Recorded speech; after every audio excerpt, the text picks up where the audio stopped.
तो जैसा कि हमने पिछले एपिसोड में देखा था, जहां क्राउन प्रिंस ने पैलेस के अंदर एक गैदरिंग को रखा था और वहां पर केल को भी बुलाया गया था, जहां पर जाने के लिए केल निकल भी गया था। लेकिन पैलेस के बाहर ही उसकी मुलाकात वैनियन के मिनियन से हो जाती है, जिसका नाम नियो होता है, जिससे केल की बिल्कुल भी नहीं बनती थी। और उसने केल को एक काउंट का बेटा होने के बावजूद बहुत कुछ कहा, जिन सभी बातों को केल ड्रैगन की हेल्प से रिकॉर्ड कर लेता है, जिसका अंदाजा नियो को बिल्कुल भी नहीं था। और फिर पैलेस के अंदर जाने के बाद उसकी मुलाकात वैनियन से होती है, जिसे केल काफी उकसाता है, जिसकी वजह से वैनियन की जल रही थी, लेकिन फिर भी वह शांत था। और तभी अचानक से वहां पर अनाउंस होता है कि मार्केस स्टैन फैमिली के सबसे बड़े बेटे यानी कि टेलर स्टैन अंदर आ रहे हैं। और अब आगे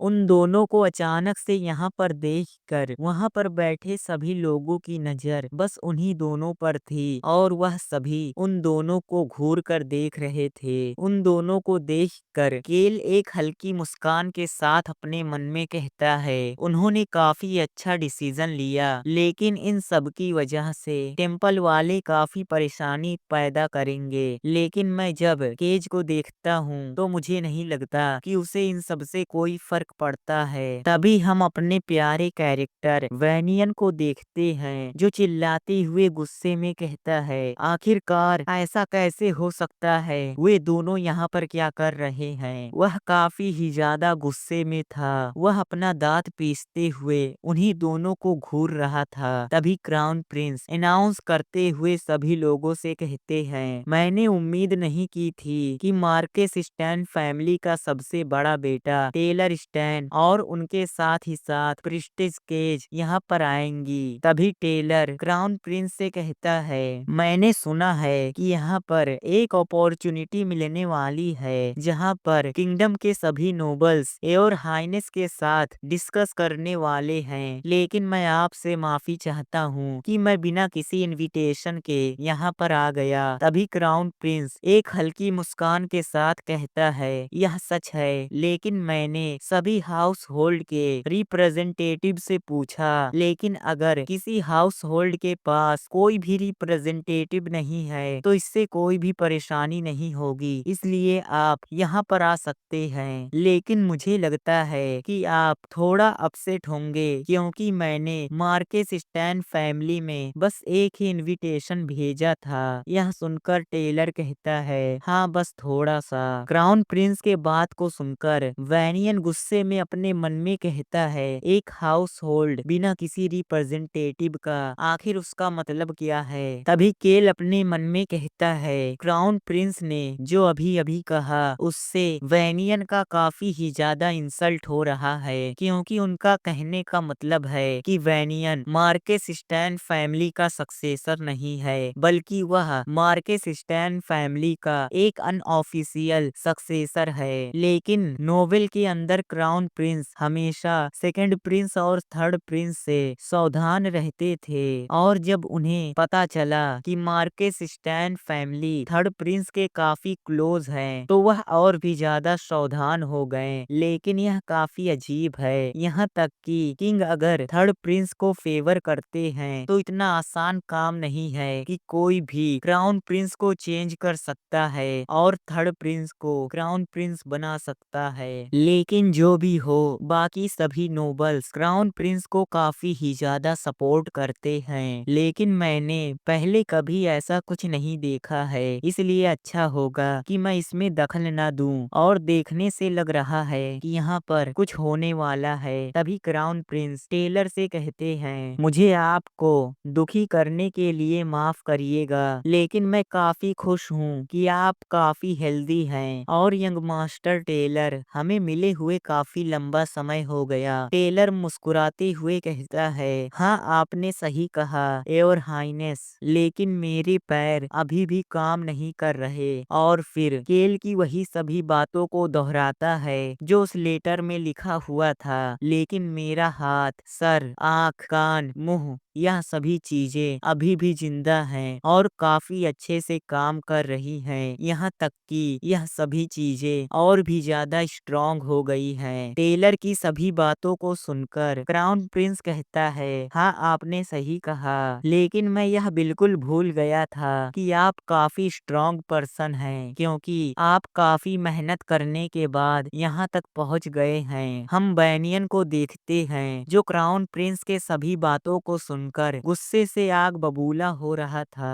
अपने सामने का नजारा देखकर केल अपने मन में कहता है, सामने का नजारा और भी ज्यादा मजेदार होता जा रहा है। क्राउन प्रिंस, टेलर, वैनियन और वह सभी नोबल्स जो अलग अलग जगहों से आए हैं, वह सभी यहाँ के सिचुएशन को देखकर काफी हैरान होंगे, क्योंकि यहाँ की सिचुएशन अचानक से काफी ही ज्यादा बदल गई है। और फिर आगे कहता है, अगर अच्छा होता कि मेरे पास पॉपकॉर्न होते। तभी क्राउन प्रिंस आगे कहता है, गॉड ऑफ डेथ की प्रिस्टेस। तभी केज अपना इंट्रोडक्शन देते हुए कहती है, मैं गॉड ऑफ डेथ की सर्वेंट केज हूँ और मैं एयोर हाइनेस को ग्रीट करती हूँ। तभी क्राउन प्रिंस हंसते हुए कहता है, चलो हम बाद में बात करते हैं, अब हमें गैदरिंग को शुरू करना चाहिए। लेकिन मैं यकीन से नहीं कह सकता कि आप दोनों कहाँ पर बैठेंगे, लेकिन मैं उम्मीद करता हूँ कि यहाँ पर आपके लिए कोई परफेक्ट जगह तो होगी। और फिर केल की तरफ देखकर मुस्कुराता है, जिसे अपनी तरफ देखता हुआ देखकर केल अपने मन में कहता है, यह चीज सेंस बना रही है, क्योंकि यहाँ पर बस एक ही टेबल है जिसके ऊपर हाई रैंकिंग नोबल्स नहीं बैठे हैं, लेकिन यहाँ पर जो भी छोटी फैमिली बड़े फैमिली के नीचे रहकर काम करती हैं, और इससे टेबल का बैलेंस बना रहता है। और फिर हेनिटियोस फैमिली के बारे में बात करते हुए कहता है, लेकिन इस टेबल के ऊपर एक ऐसी फैमिली बैठी हुई है जो काफी ही ज्यादा ताकतवर और अमीर है, और यहाँ तक कि इस फैमिली से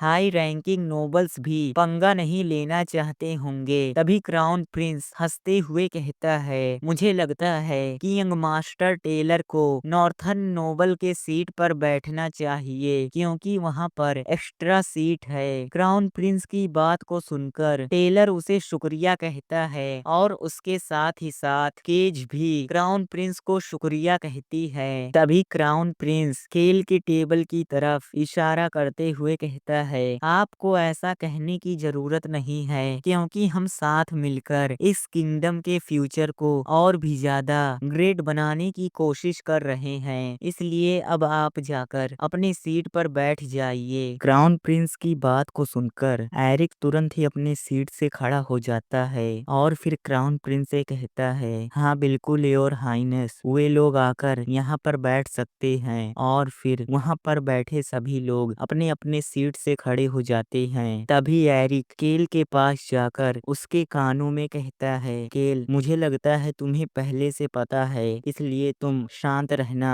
और सभी लोग अपने अपने सीट पर बैठने लगते हैं। तभी हम टेलर को देखते हैं जो कहता है, आप सभी लोगों से मिलकर अच्छा लगा। तभी क्राउन प्रिंस कहता है, मुझे लगता है कि इन सब की वजह से हमें थोड़ी देरी हो गई, लेकिन कोई बात नहीं, अब हमें गैदरिंग को शुरू करना चाहिए। मैंने आप सभी को यहाँ पर हमारे किंगडम के फ्यूचर के बारे में बात करने के लिए बुलाया है, और आप सभी का यहाँ पर आने के लिए शुक्रिया। मैं उम्मीद करता हूँ आप सभी लोग काफी मजे करेंगे। अगले सीन में हम केल के टेबल को देखते हैं, जहाँ एमिरल केल से कहती है, यंग मास्टर केल, हमने सोचा है कि हम साथ मिलकर क्राउन प्रिंस से मिलने जाएंगे। केल क्राउन प्रिंस को देखकर अपने मन में कहता है, आखिर वह चाहता क्या है। ऐसा हो ही नहीं सकता कि उसने सभी नोबल्स को यहाँ पर बस मिलने के लिए बुलाया हो, इसके पीछे जरूर कोई वजह होगी। लेकिन मुझे लगता है कि मुझे इसके कुछ रीजन के बारे में पता है। ऐसा इसलिए हो सकता है क्योंकि वेस्टर्न कॉन्टिनेंट में वार हो रहा है। और फिर अपने मील को खाते हुए कहता है, लेकिन मुझे इसके बारे में परवाह करने की जरूरत नहीं है, मैं इसके अंदर दखल नहीं दूंगा। तभी ड्रैगन कहता है, यह खाना काफी ही ज्यादा अच्छा है, कमजोर ह्यूमन सच में खाना बनाने में काफी अच्छे होते हैं। तभी केल केल वाइन की तरफ अपने हाथ को आगे करता है, जिसे देखकर एरिक कहता है, केल तुम बस 5 मिनट और इंतजार कर लो। तभी केल अपने मन में कहता है, लेकिन जो भी हो, इस हॉल के अंदर काफी सारे मैजिक वीडियो रिकॉर्डिंग टूल हैं जो चारों तरफ लगे हुए हैं। इन सबको देखकर मैं साफ तौर पर एक चीज कह सकता हूँ कि क्राउन प्रिंस सभी नोबल्स को मॉनिटर कर रहे हैं और सेकंड प्रिंस और थर्ड प्रिंस इसके बारे में काफी अच्छे से जानते हैं। इसका मतलब है पूरी रॉयल फैमिली कुछ ना कुछ तो चाहती है। तभी एरिक कहता है, तो अब हमें क्राउन प्रिंस के पास चलना चाहिए। यह सुनकर वह सभी अपने सीट से खड़े हो जाते हैं और फिर क्राउन प्रिंस के पास जाने लगते हैं। उन सभी को देखकर क्राउन प्रिंस हंसते हुए कहता है, हमारे नॉर्थ के नोबल्स, आप सभी का यहाँ पर स्वागत है। क्राउन प्रिंस की बात को सुनकर वहाँ पर खड़े सभी लोग क्राउन प्रिंस को ग्रीट करते हैं। तभी क्राउन प्रिंस एरिक से कहता है, यंग मास्टर एरिक, मुझे लगता है कि हमें साथ में कभी बैठकर डिस्कस करना चाहिए। केल हमें बताता है, अल्बेरू क्रॉसमैन जो एक ब्यूटीफुल सुनहरे बालों वाला पर्सन है, जिसे कहा जाता है कि उसके पास सन गॉड की ब्लेसिंग है, और क्रॉसमैन फैमिली के अंदर एक चीज यूनिक है जो रोन किंगडम का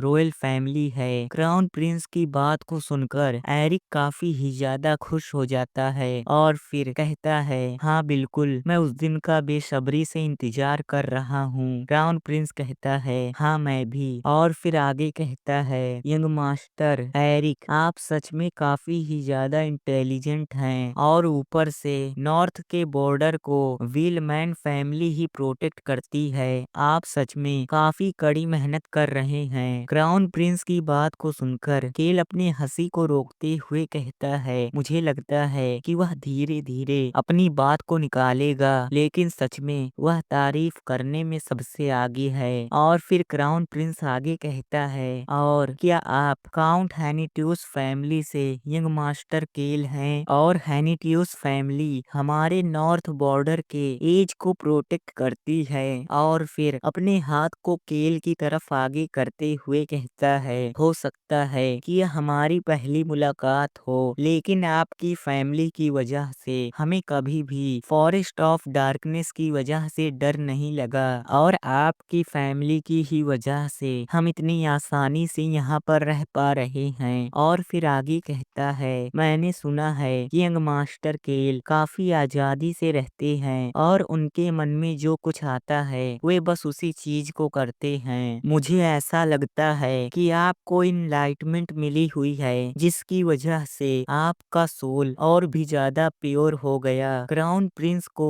अपनी इतनी ज्यादा तारीफ करता हुआ देखकर केल अपने मन में कहता है, सच में क्राउन प्रिंस किसी की तारीफ करने में काफी अच्छा है। और फिर क्राउन प्रिंस से हाथ को मिलाते हुए कहता है, हाँ मुझे भी क्राउन प्रिंस से मिलकर काफी अच्छा लगा, जो हमारे किंगडम की शान है, जो हमेशा किंगडम के भलाई के लिए काम करते रहते हैं और एक सूरज की तरह चमकते रहते हैं। मैं सच में आपकी काफी रिस्पेक्ट करता हूँ। केल की इतनी ज्यादा तारीफ सुनकर एक पल के लिए क्राउन प्रिंस भी काफी हैरान हो जाता है। तभी केल आगे कहता है, मैं रात भर सो नहीं पाया क्योंकि मैं आपसे पर्सनली मिलने के लिए काफी ही ज्यादा एक्साइटेड था, और आप हमारे सिटीजन्स के काफी बड़े स्टार हैं। केल की इतनी लंबी जुबान देखकर वहाँ पर खड़े सभी लोग काफी ही ज्यादा हैरान हो जाते हैं, क्योंकि केल बिना रुके क्राउन प्रिंस का तारीफ करता ही जा रहा था। तभी केल अपने मन में आगे कहता है, अब मुझे लगता है कि मैं तारीफ करने में क्राउन प्रिंस से आगे हो गया,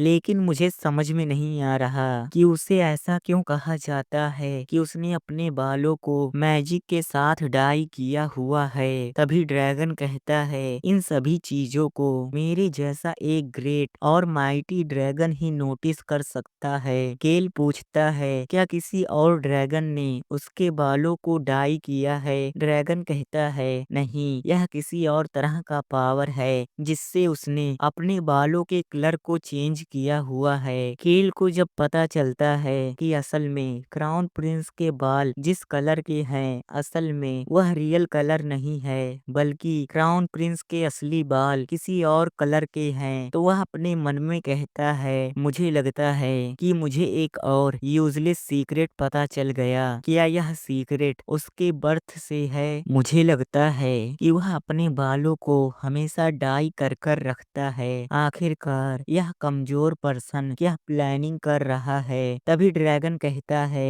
वीक ह्यूमन तुम सावधान रहो। और फिर क्राउन प्रिंस की तरफ इशारा करते हुए कहता है, क्योंकि यह इंसान कमजोर नहीं है, तुम्हें और भी ज्यादा केयरफुल रहना चाहिए, नहीं तो तुम मारे जाओगे। ड्रैगन की बात को सुनकर केल हैरान होकर अपने मन में कहता है, मैंने तो सुना था कि क्राउन प्रिंस की एबिलिटी बस एवरेज है, लेकिन ड्रैगन कह रहा है कि वह कमजोर नहीं है। अभी की जो करंट क्वीन है वह थर्ड प्रिंस की मदर है, और क्राउन प्रिंस की मदर एक कंकुबाइन थी जो पैलेस के अंदर एक मेड की तरह काम करती थी, लेकिन उनकी मौत काफी ही ज्यादा मिस्टीरियस तरीके से हो गई थी। और उस समय क्राउन प्रिंस काफी ही ज्यादा यंग था, लेकिन नोवेल के अंदर क्राउन प्रिंस चोई हान को एक नॉर्मल पर्सन की तरह ट्रीट करते थे। तो आखिरकार वह छुपा क्या रहा है? जो भी हो, मुझे इससे फर्क नहीं पड़ता कि वह क्या छुपा रहा है। तभी क्राउन प्रिंस कहता है, मुझे लगता है कि यंग मास्टर केल बिल्कुल मेरी ही तरह हैं। क्राउन प्रिंस की बात को सुनकर केल हंसते हुए कहता है, आपके मुंह से यह बात सुनकर मुझे हॉनर महसूस हो रहा है। और फिर उन दोनों का हाथ मिलाना हो जाता है, और केल मुस्कुरा रहा था, जिसे काफी अजीब तरीके से एरिक और वह सभी देख रहे थे। तभी केल आगे अपने मन में कहता है, थर्ड और सेकंड प्रिंस से क्राउन प्रिंस काफी ही ज्यादा सावधान रहता है, और अचानक से ही किंग थर्ड प्रिंस की काफी ही ज्यादा साइड लेने लगे हैं। क्या ऐसा हो सकता है कि क्राउन प्रिंस किंग का रियल बेटा हो ही ना, या ऐसा भी हो सकता है कि इसके पीछे कोई दूसरी वजह हो? छोड़ो, मुझे इसके बारे में ज्यादा नहीं सोचना चाहिए। तभी वह दोनों एक दूसरे की तरफ देखकर अपने सर को हिलाते हैं। केल एमिरल से कहता है, यंग लेडी एमिरल, मैंने सुना है कि आपकी टेरिटरी में समुद्र के किनारे काफी ही ज्यादा ब्यूटीफुल हैं। क्या यह सच है? एमिरल कहती है, हाँ आपने सही कहा, और अगर हम उसको चट्टानों के ऊपर से देखते हैं तो वह और भी ज्यादा ब्यूटीफुल दिखता है। केल अपने मन में कहता है, वहाँ की क्लिफ बस sound of the wind ancient power पाने की एक जरिया है। और फिर आगे अपने मन में कहता है, sound of the wind third ancient power. और असल में नोवेल के अंदर यह एंशिएंट पावर मेज स्लेयर को मिलने वाली थी, जो सिविल वार के आधे के बाद अपीयर होता है, लेकिन वह पहले से काफी ही ज्यादा स्ट्रॉन्ग था, और सच में उसे इस एंशिएंट पावर की जरूरत नहीं थी, और ऊपर से वह काफी ही ज्यादा ब्रूटल है। और फिर आगे कहता है, और जल्द ही मैजिक टावर खत्म होने वाला है, मुझे लगता है कि सिविल वार के बाद वह जरूर डिस्ट्रॉय हो जाएगा, और रोजलिन नए मैजिक टावर की इंचार्ज बन जाएगी। चोई हान, मेज स्लेयर और एम्पायर का क्राउन प्रिंस, यह तीन ऐसे लोग हैं जो वेस्टर्न कॉन्टिनेंट में होने वाले इंसिडेंट में हमेशा अपीयर होते रहते हैं, जो कि एक हीरोज हैं। और चोई हान लगातार सीक्रेट ऑर्गेनाइजेशन वाले लोगों का पीछा करता रहता है, और इस कॉन्टिनेंट में जब पावर के लिए फाइट शुरू होती है तो वह अपने 200 साल लंबे शांति के कॉन्ट्रैक्ट को तोड़ देते हैं। लेकिन मुझे इन सब से कुछ भी लेना देना नहीं है। और फिर गिलबर्ट से कहता है, यंग मास्टर गिलबर्ट, मील खत्म होने के बाद मैं यहाँ से चला जाऊंगा। यह सुनकर गिलबर्ट कहता है, हमने प्लान किया था हम मील के बाद क्राउन प्रिंस से मिलने जाएंगे, लेकिन मुझे लगता है कि आप हम लोगों के साथ नहीं जाएंगे। यह सुनकर केल कहता है, हाँ तुमने सही कहा, और ऊपर से आप तीनों को काफी आराम से किसी भी चीज की इंफॉर्मेशन मिल जाएगी। यह सुनकर गिलबर्ट हैरान हो जाता है, और फिर कहता है, क्या आपने डॉक्यूमेंट को पढ़ा था? केल कहता है, हाँ बस थोड़ा सा। तभी केल अपने मन में कहता है, देखने से लग रहा है कि प्लाजा के अंदर यकीनन कोई न कोई बॉम्ब तो लगे होंगे। तभी टेलर केल से कहता है, तो चलो डिनर को यहीं पर खत्म करते हैं। केज हंसते हुए कहती है तो बाद में मिलते हैं हमारे छोटे भाई। केज के मुंह से यह सुनकर केल परेशान होकर अपने मन में कहता है मैंने उससे कहा था कि मैं उसका छोटा भाई नहीं बनना चाहता। तभी एमिरल पीछे से कहती है यंग मास्टर केल चलो साथ में बाहर चलते हैं। यह सुनकर केल कहता है यंग लेडी एमिरल क्या आप चिंता कर रही हैं कि मैं रास्ते में कोई परेशानी खड़ी कर सकता हूँ। यह सुनकर एमिरल कहती है नहीं ऐसी बात नहीं है, बल्कि यंग मास्टर नियो काफी पहले ही यहाँ से चले गए हैं। एमिरल के बात को सुनकर केल अपने मन में कहता है तो मुझे लगता है कि वह मुझसे कुछ कहना चाहती है। अगले सीन में हम देखते हैं जहाँ वह दोनों मेंशन से बाहर आ गए होते हैं। तभी एमिरल कहती है यंग मास्टर केल आपने आज काफी अच्छा काम किया। यह सुनकर केल भी कहता है हाँ बिल्कुल, और आप भी काफी अच्छा काम कर रही हैं। तभी एमिरल कहती है ऐसा इसलिए है क्योंकि हमें अच्छे रिजल्ट की जरूरत है। तभी केल अपने मन में कहता है वह इस बात को काफी आसानी से कह रही है, लेकिन एमिरल जिस जगह पर रहती है वहाँ पर काफी बड़े बड़े पहाड़ हैं और वहाँ के सी के अंदर हमेशा भंवरे बनते रहते हैं, जिससे लोगों को काफी परेशानी होती है और वहाँ पर रहने वाले लोगों के लिए यह चीज काफी ही ज्यादा खतरनाक है, इसलिए उसे यूजलेस सी कहते हैं। और मुझे पूरा यकीन है कि यह सब सिर्फ ancient power sound of wind की वजह से हो रहा है। एमिरल और गिलबर्ट इन सब के पीछे की वजह को पता लगाना चाहते हैं, इसलिए वह दोनों काफी मेहनत कर रहे हैं। तभी एमिरल मुस्कुराते हुए कहती है मुझे पूरा यकीन है हम जल्द ही इसके पीछे का वजह पता लगा लेंगे। तभी केल कहता है यंग लेडी एमिरल हाँ बताइए यंग मास्टर केल आपके टेरिटरी के अंदर हिज हाइनेस काफी ही ज्यादा इंटरेस्ट दिखा रहे हैं। एमिरल कहती है हाँ आपने सही कहा।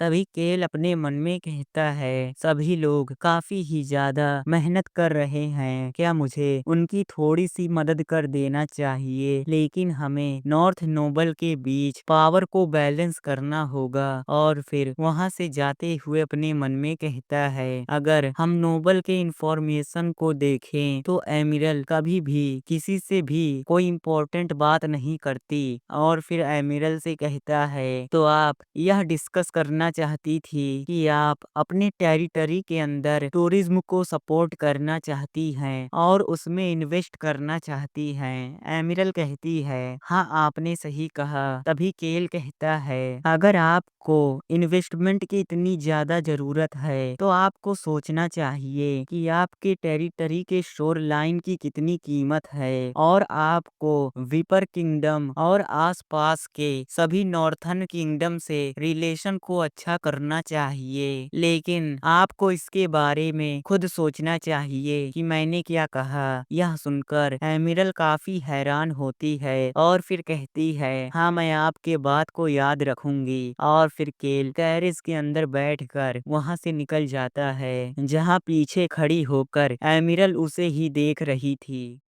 तो फिलहाल इसी सीन के साथ आज का हमारा ये एपिसोड खत्म होता है। तो अगर आपको ये एपिसोड पसंद आया हो तो आप वीडियो को लाइक और चैनल को सब्सक्राइब कर सकते हैं। तो फिर मिलते हैं नेक्स्ट वीडियो में, तब तक के लिए बाय।